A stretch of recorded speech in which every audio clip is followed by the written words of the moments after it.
大家好，我是田园，今天给大家分享一个麻酱芝麻烧饼的做法。首先我们准备300克的普通面粉，先加入3克酵母粉，再加入5克的白糖，然后用筷子先把它们充分搅拌均匀。接着我们再少量多次的加入大约170毫升的温水，然后用筷子先把它们搅拌成这种面絮状。再加入15毫升的食用油，然后再下手把它们揉成像这样偏软一些的光滑面团，然后盖上盖子，让它先醒发20分钟。接着我们在小碗里面准备60克的芝麻酱，先加入1勺面粉，再加入3克盐，最后我们再加入20克的芝麻香油，然后用筷子把它们充分搅拌均匀后放一旁备用。面团醒好后，我们先把它揉得细腻光滑一些，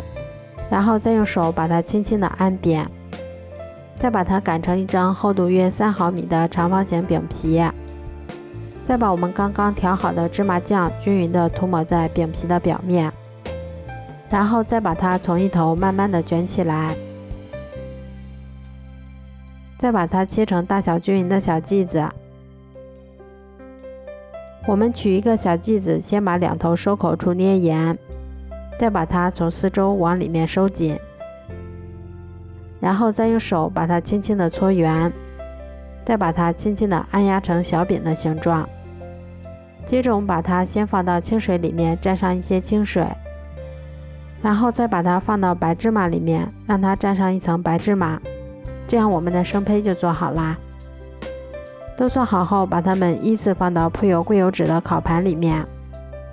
接着我们把它放到烤箱里面，烤箱中层上下火190度，烤25分钟就可以啦。